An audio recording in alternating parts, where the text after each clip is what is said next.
This is Kelly Sullivan Walden, aka Dr. Dream, and I am so honored and blessed today to have the gift to be able to spend some time with Dr. Patti Ashley and get to interview her for her summit. So, Patti, welcome to your own summit. Hi. Kelly. This is the From Fear to Love to Grace Summit. If this is the first video that you're seeing, welcome to this series.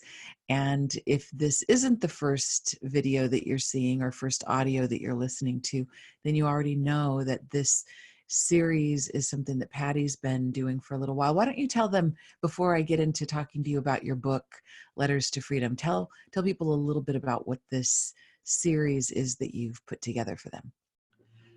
Yeah, I'm having a ton of fun interviewing authors and luminaries and people who work in the area of fear and love and grace, all about relationships and grief and kind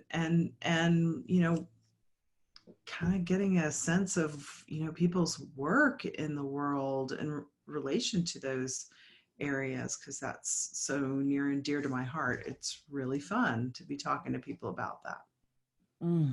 So wonderful. Yeah. And I love the way that you're doing this. So basically this is a virtual book launch for your book, Letters to Freedom, which I happen to have right here. Hello. It's gorgeous. Yeah. So you did the actual physical launch for those who are lucky enough to live in the Denver, Colorado area with you, but not everybody on the planet lives near Denver, Colorado. So you're expanding this launch to be able to reach, I don't know, everywhere, the whole world, the planet. Mm-hmm.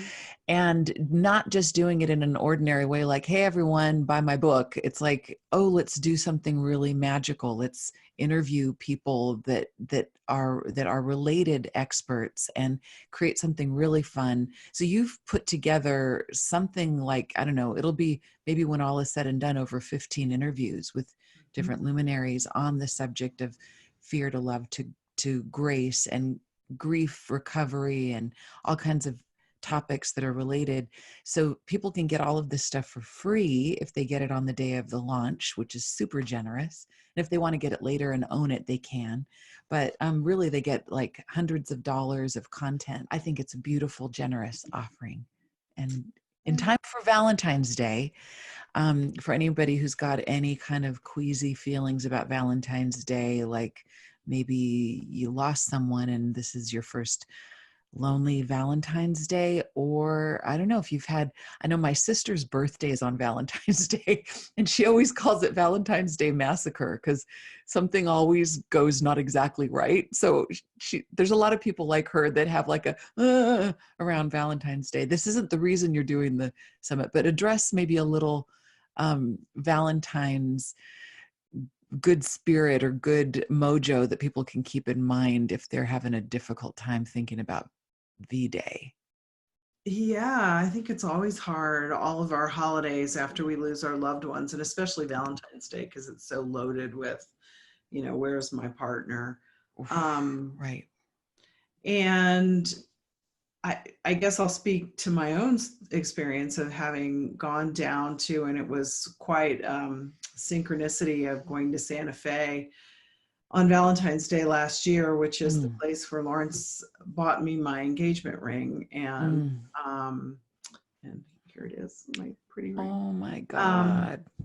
And I make the connection that it was Valentine's Day until I was driving down there. And so I think just the awareness and that is what, to me, grace is the awareness of, even though in the physical, he's no longer with me, there's still the spirit and there's the energy of love that never ends. Doesn't make the grief any easier, but the grace is being able to hold both parts, I think. Right.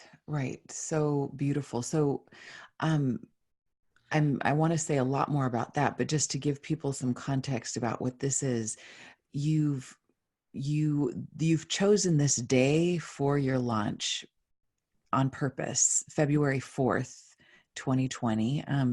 Why is this date significant to you? February 4th will be the 50th anniversary of my father's death. And he died of a sudden heart attack when I was 11 years old. And it's profoundly informed, inspired, motivated me to do the work I do as a therapist. And when I moved into relationship with Lawrence Freedom, I was at a point in my life where I felt like I had healed after many, many years of how that affected how I did relationships. And then Lawrence came into my life and was such a light in my life and really wanted to be a part of how I was going to do a new type of relationship now that I had finished what I felt was a big lifetime piece of work around having lost my father at 11, because when you're a little girl and you lose your father, it definitely influences how you do a relationship. And so for Lawrence to die the exact same way, sudden heart attack, both of them found on the living room floor, I knew in that moment that that was a big piece of the healing still for me, not the one that I thought I was signing up for, as it typically is. So Right. when I was planning this launch and looking at sometimes at the beginning of 2020, and I looked at February 4th, and then I did the math and I went, wow, synchronicity at its best, 50 years, Right. that's, kind of a significant number. And so I'm feeling kind of teary-eyed talking about it, because I feel like it's really honoring my father. And, as much as it's been 50 years ago, those of us who know grief and body memory, there is no time in that. And so 50 years is 5 minutes in some places of my sensory memory. So to be able to honor that experience and all that it taught me about love and grace and fear and life, it's really special that we get to do this launch on that day. Well, oh my God, I just love you, and I love your tenderness, and I feel like you role model the way to do grief. It's like there's waves, like it comes and goes. Like it's been a long time since he passed, but there's still a sensitivity and a tenderness when you think of him. So in a way, I know there's like all the steps and stages to moving through grief, but things go not necessarily in a perfect order, kind of like the way I'm doing this interview with you. Normally I introduce people at the very beginning of an interview, but I'm going to introduce you now in case someone's watching or listening and they don't exactly know who Dr. Patti Ashley is. Allow me to put on my glasses and tell you all about this gorgeous woman. Okay, Dr. Patti Ashley is a mother. She's an educator, author, and psychotherapist with 30 plus years in all of those roles. She's developed a well-seasoned approach called authenticity architecture, where she helps individuals, couples, and families break through barriers to personal freedom and authentic growth. Her self-proclaimed magical mystery ride of grief began at age 11, as she just told us about, when her father died of a sudden heart attack. She continued this journey as her marriage ended, her children left home, and her amazing midlife man of her dreams died of a sudden heart attack as well, 2 years after their first date. Patti's skilled and inspiring, demonstrating that even with tremendous loss, thriving is the goal, not just surviving. Hallelujah. Highlight that.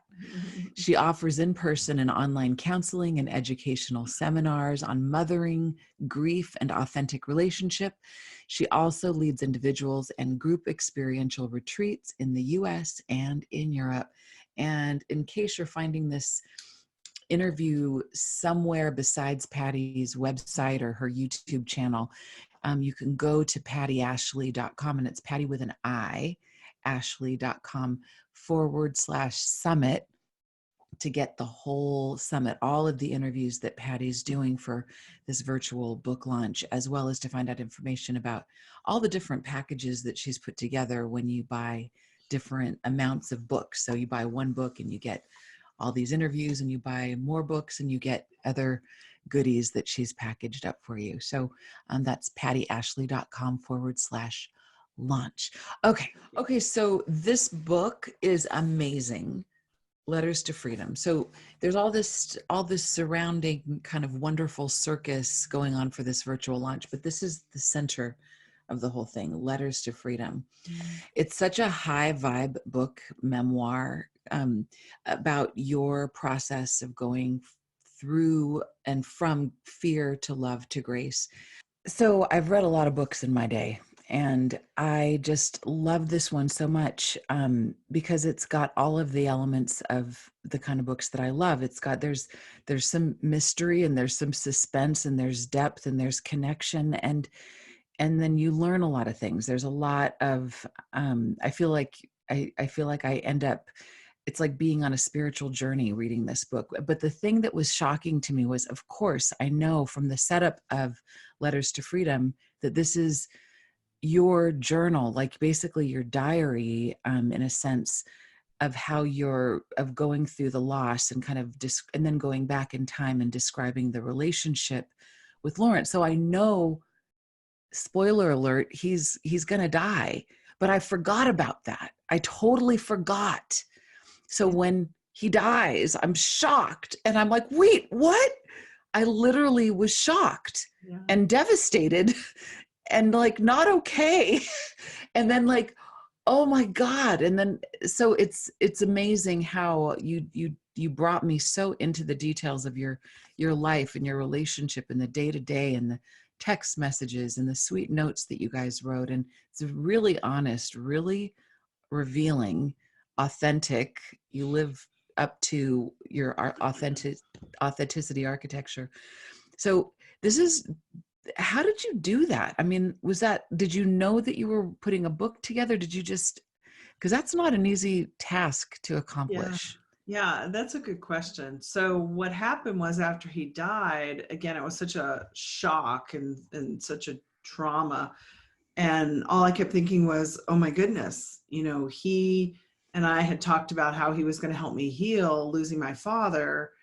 And then I started thinking about things that had happened in the past year, the last year of our relationship, where we were just in this strange place of wanting maybe to spend a little bit more time apart, but yet not really wanting to do that. And so my brain went to synchronicity, and what if those stories, what if the things that had happened to him and I were giving me some clues, and to the fact that he was going to die, because it was so unexpected.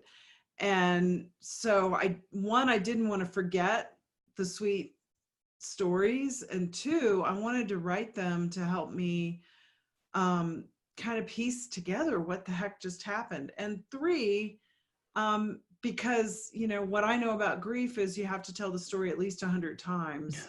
And it was hard for me to feel like I was burdening my friends, with talking about Lawrence. And that's all I wanted to do. And what I know as a grief counselor, working with grief, that's so important. And so to have people in our lives that can listen to the stories, I would say, is the summary of all of this. Is if you have somebody in your life that can witness and feel you in grief and not try and fix it, you're really lucky.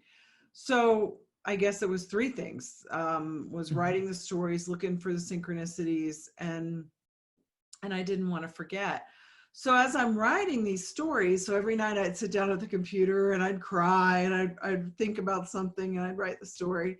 And so several months later, I thought, well, this is interesting, because I became a therapist to help people with grief and having lost my father. And this is a really personal story. And so maybe this personal story will help people, because grief is a arduous task. It's difficult to know how to navigate grief in our culture, because we live so much in a let's hurry up and fix it and get better. And that's what happened to me when I was a kiddo, and I still was aware now as an adult of my process of wanting to hurry up and get better.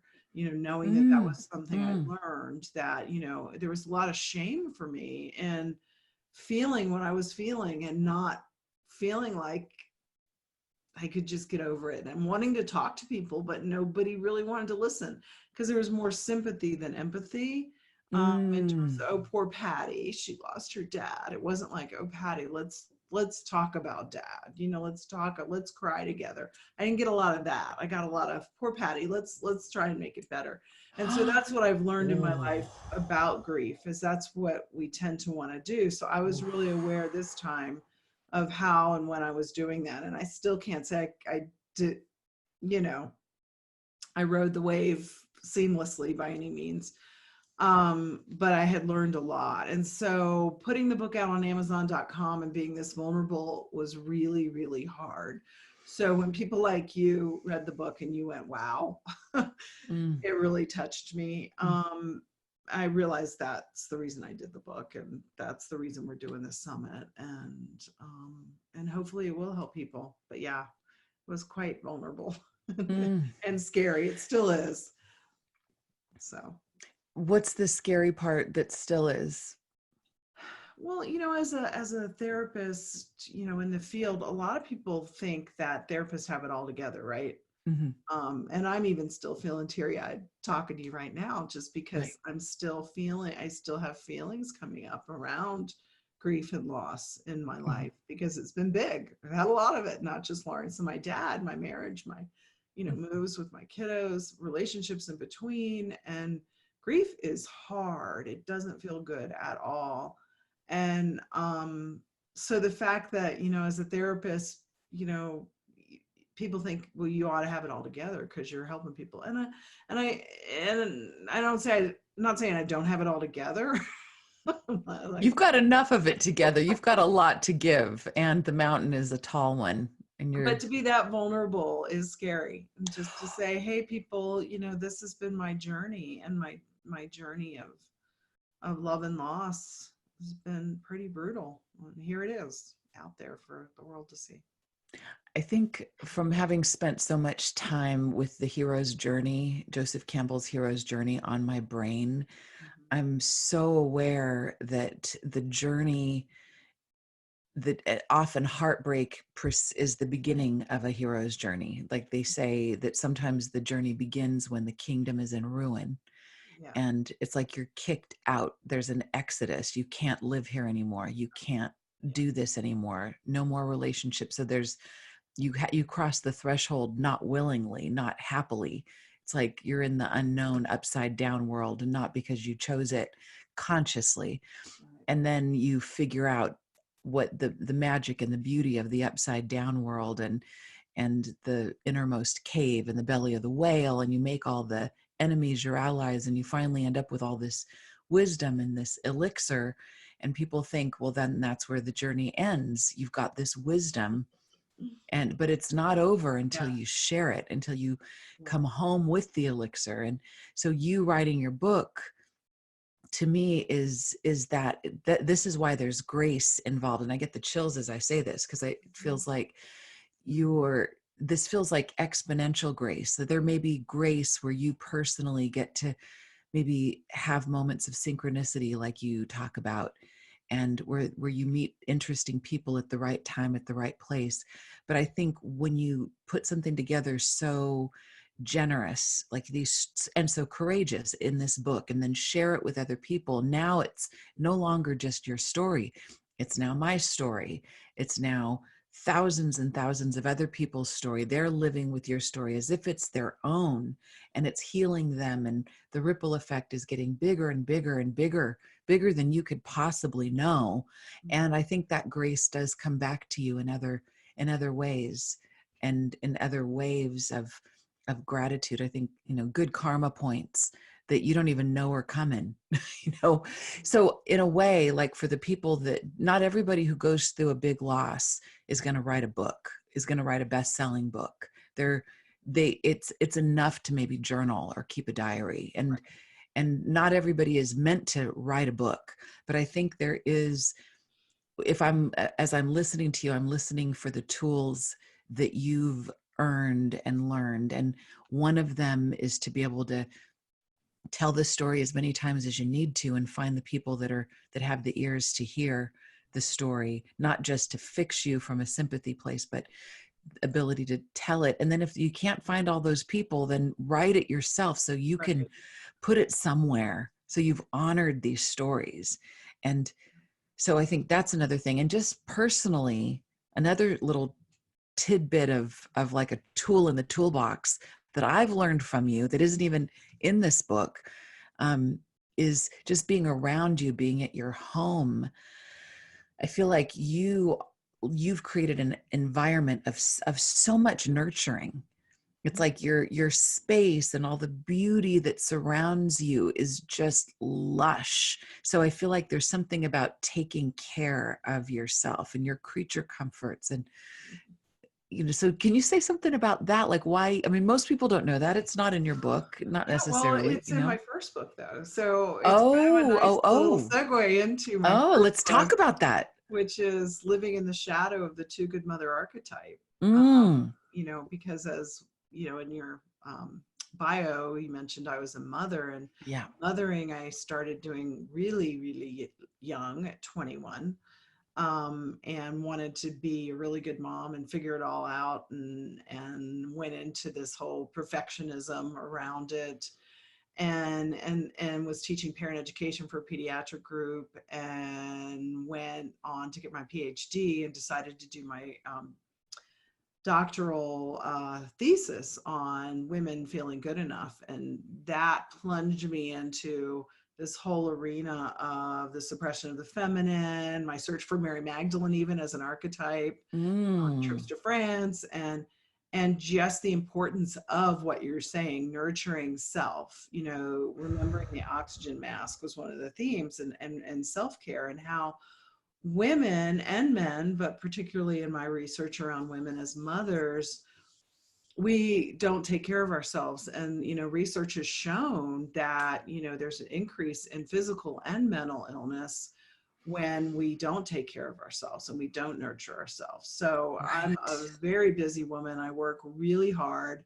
And it's sweet that you notice that, yeah, I buy soft blankets and pajamas and have the fire going and the candles, and to find those. And that's the other thing, people think, well, I don't have time to nurture myself. And I'm like, no, there's the little moments that we can find those comforts and the softness in our lives, bubble baths and candles, and Mm, so it's interesting that, yeah, you notice that about my life, my house, because I am incredibly busy working full-time as a therapist, working on my third book right now, doing all kinds of teaching and training in addition to that, and just having a life, so to find the little pieces of comfort and nurture it's really important to me, even if it's just for a second of breathing and recognizing, that this feels good right now. mm. It's so important. Just being around you raises I can just feel my quotient.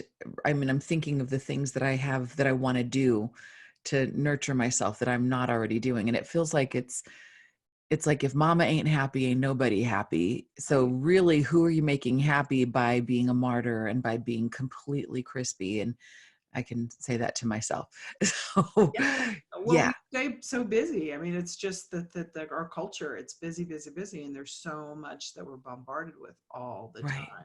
right, And it's not, it takes a toll on the nervous system. So I definitely, worked with where's the balance, and having a little right. downtime in between everything else, all the busy. So this in your book, so mostly this is a story, kind of like this love story, this beautiful epic love story between you and Lawrence Freedom, by the way, that's his last name. So letters to freedom are letters, oh, chills, Mm. letters back and forth between Patti and Lawrence.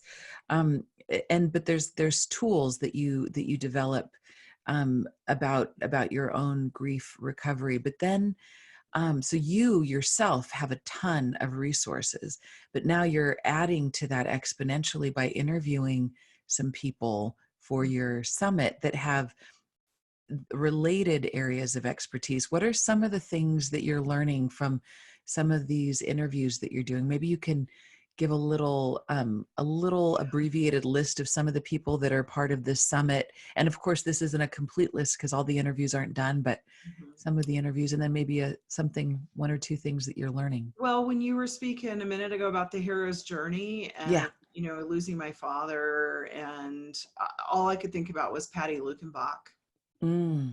I feel tears coming again. This is, I can feel it. So near and dear to my heart. She is a minister at Mile High Church here and was a dear, dear friend of Lawrence's, and very involved in the Lakota spiritual traditions. And she was one of the ministers who did the memorial service when Lawrence died. And she wrote a endorsement for my book. And as I got to know Patti through that process, I found out that she too lost her father at 11. And then later in life also lost a partner.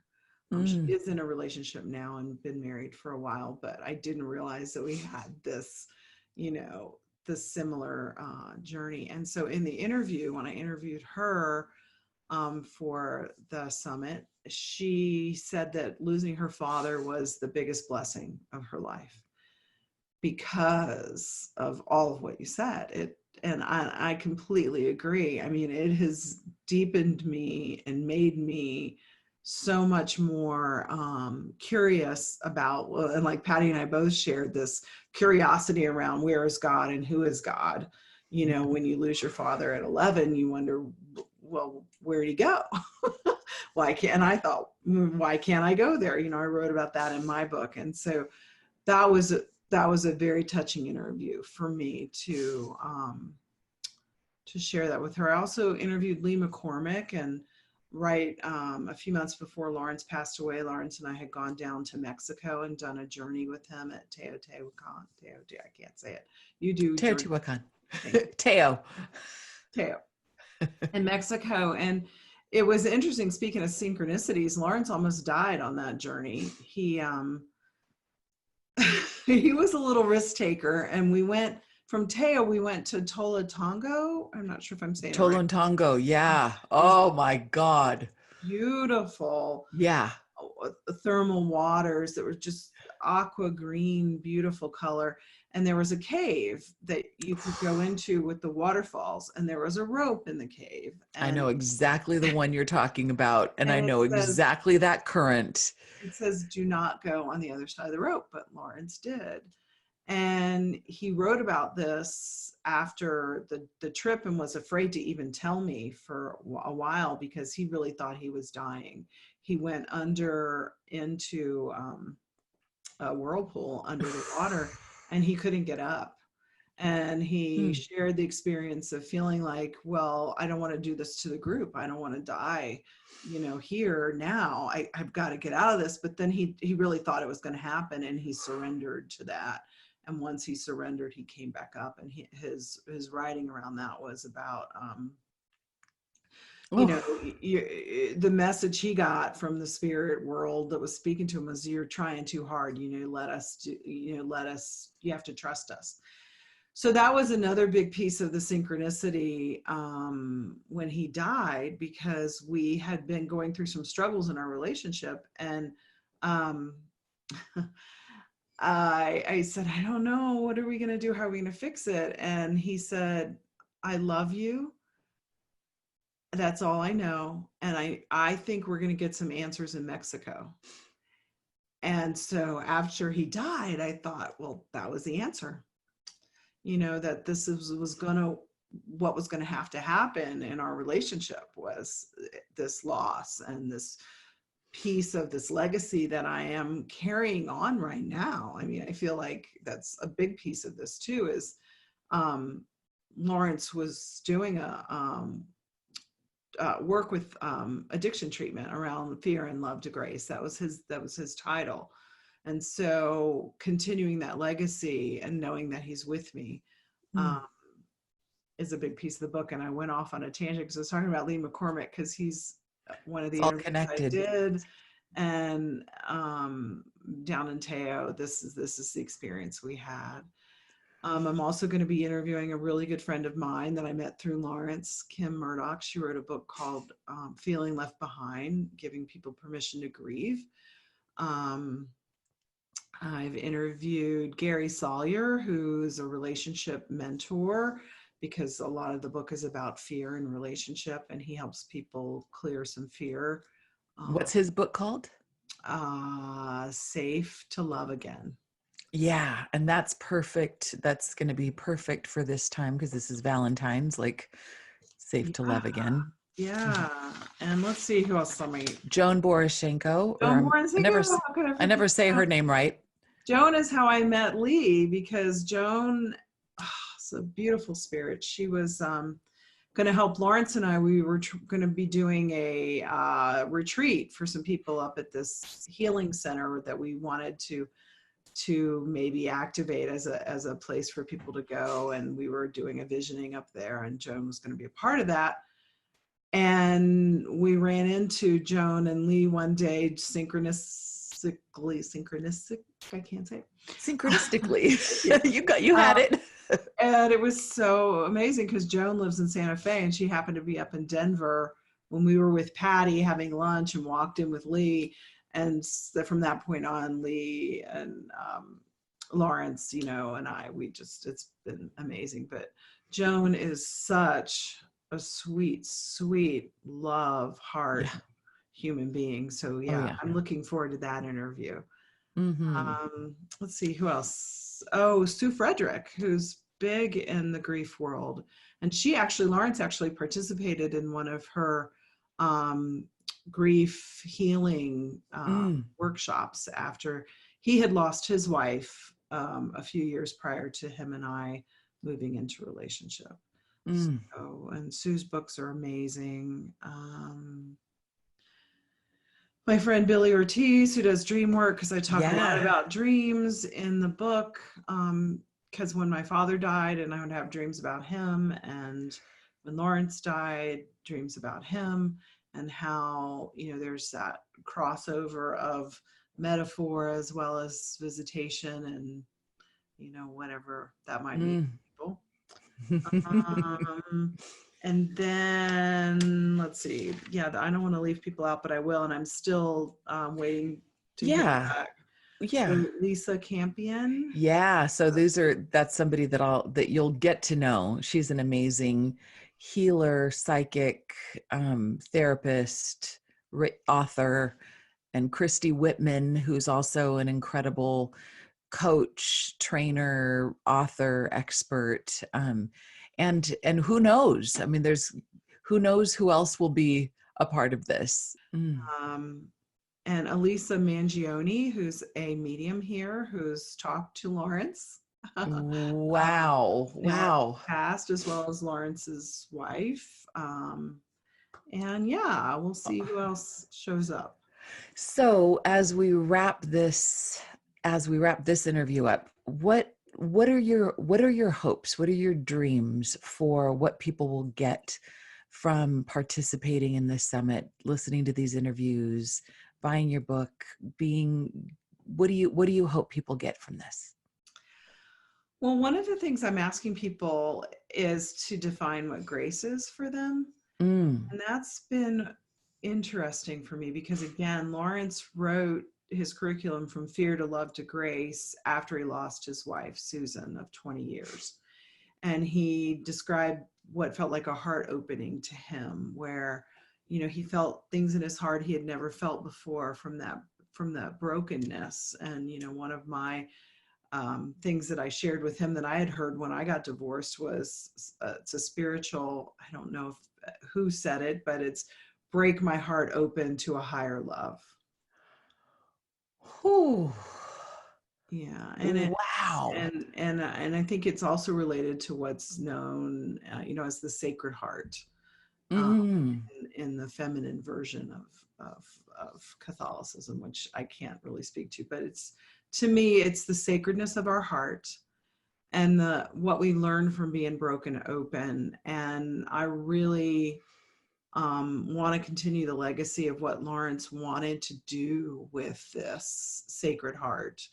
that's part of a big motivation of me doing the summit and interviewing all these wonderful luminaries who are helping people do just that.